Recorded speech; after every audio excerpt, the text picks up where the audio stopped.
Uh, in last lecture we have finished radiation chapter.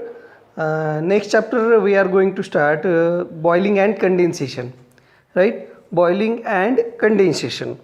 In this, first of all, we have to differentiate what is mean by evaporation and boiling, right?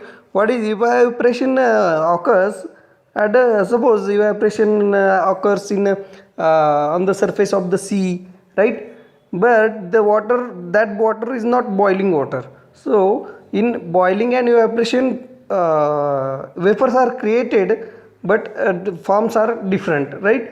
Evaporation occurs at liquid vapor interface when the vapor pressure is less than the saturation pressure of the liquid at given temperature. So, and boiling occurs at the solid liquid interface when liquid is brought in contact with surface maintained at a temperature sufficient above than the saturation of the liquid, right?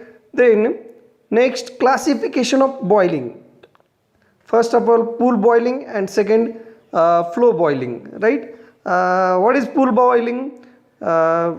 Suppose boiling is called pool boiling in the absence of bulk of fluid, right? It is called as pool boiling. What is called as flow boiling? When boiling is called flow boiling in the presence of bulk of fluid, right? When the flow of fluid takes place or boiling fluid takes place, then it is called as flow boiling. And when the in a steady form, then it is called as pool boiling. For example, let us, any motion of the fluid is due to natural convection currents and the motion of the bubbles under the influence of buoyancy, right? When like this example, this is example for this, right? So this is due to buoyancy, and in flow boiling the fluid is forced to move in a heated pipe, right? Heated pipe over a surface by external means of pump, right?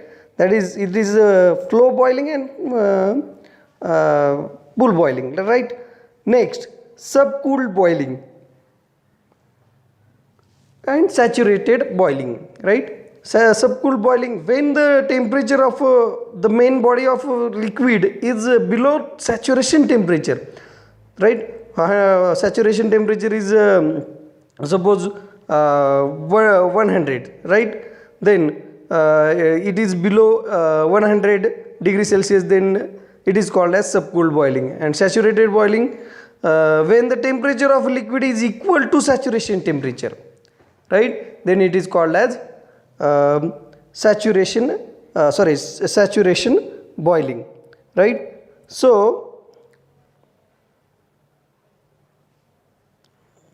right, this is called as subcooled boiling and saturated boiling. Next, I'll share something with you. There are 3 questions from this chapter. We'll ask repeatedly or again and again. First is what is pool boiling? We have to draw this curve in the pool boiling, right? Or modes of pool boiling. Next, what is film wise condensation? What is drop wise condensation? And what is the difference between film wise and drop wise condensation? These are the main questions which are which were asked again and again, right? Here, suppose liquid at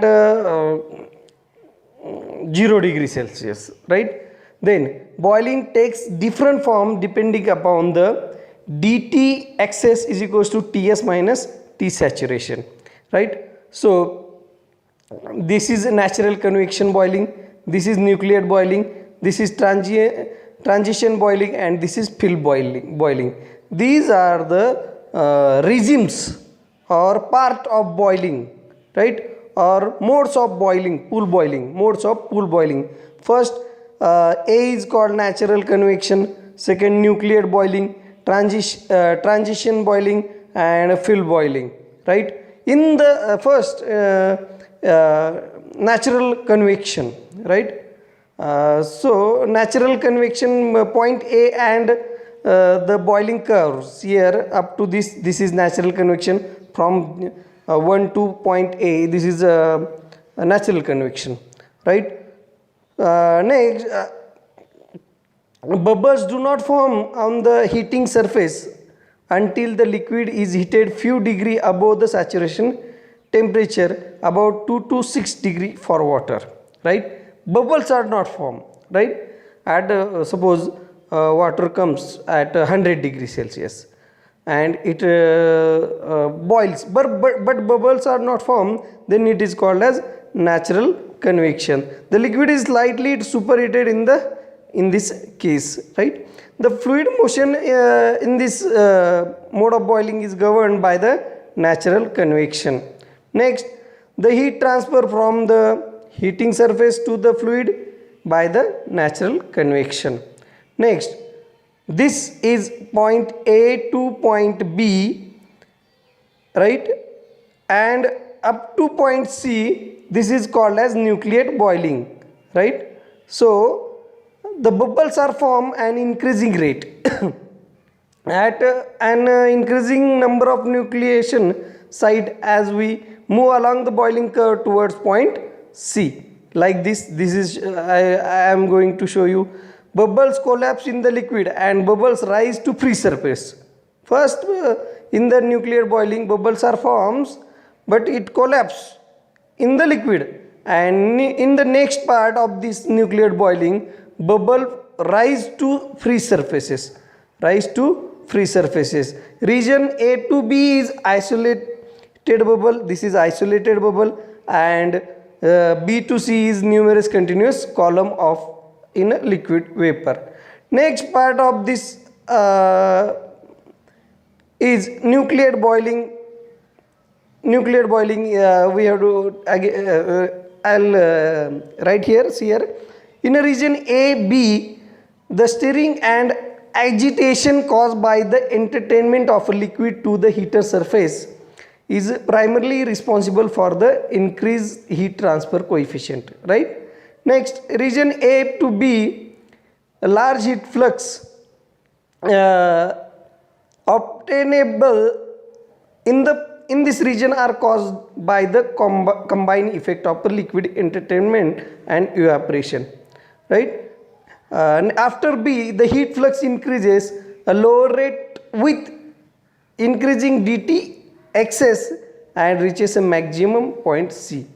The heat flux at this point is called as critical heat flux, and it is prime engineering importance. Very important is critical heat flux, that is after point B, the heat flux increases at a lower rate with increasing dt, right? Next, transition boiling. When dt excess is increased past point C, then flux decreases. This is transition boiling here, transition boiling, right? dt excess, okay, right? This is because a large fraction of heat transfer heater surface is covered by vapor film, right? And due to this vapor film which acts as a insulation, right? In the transition boiling regime, both nucleate and film boiling partly occur. Next, film boiling. This is last part of this boiling, right? Beyond point D, the heater surface is completely covered by continuous stable vapor film, right? Point D, where the heat flux reaches minimum, is called as Lindenfrost point, right? The presence of a vapor film between the heater surface and the liquid is responsible for the low heat transfer rates in the film boiling region. Next, the heat transfer rate increases excess temperature due to radiation to the liquid, right? Next, we have to discuss burnout phenomena, where burnout phenomena takes place at point Q max between this sudden drop takes place of, right? So a typical boiling process does not follow the boiling curve beyond point C. When the power applied to the heated surface exceeded the value at point C is slightly the surface temperature increase suddenly to point E. When the power is reduced gradually starting from point E, the cooling curve follows a sudden drop in excess temperature point D. Next, uh, in this we have to find out the critical heat flux, right? So the maximum critical heat flux in the nucleate pool boiling was determined theoretically SS Kutledze in Russia in 1948 and N. Zubair in United States in 1958, right? So Q max is equals to CHFG rho V into bracket sigma G rho 1 minus rho V. This is the formula for, right? Critical heat flux is independent of the fluid heating surface combined as well as the viscosity, thermal conductivity and the specific heat of the liquid. The CHF, that means critical heat flux, increases with pressure to about 1/3 of the critical pressure and starts to decrease, becomes 0 at a critical pressure. Then the critical heat flux is proportional to HFG and large maximum heat fluxes can be obtained using fluids with a large enthalpy of vaporization such as water, right? So this is the all about the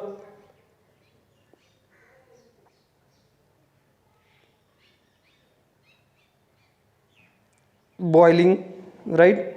So next we have to discuss condensation.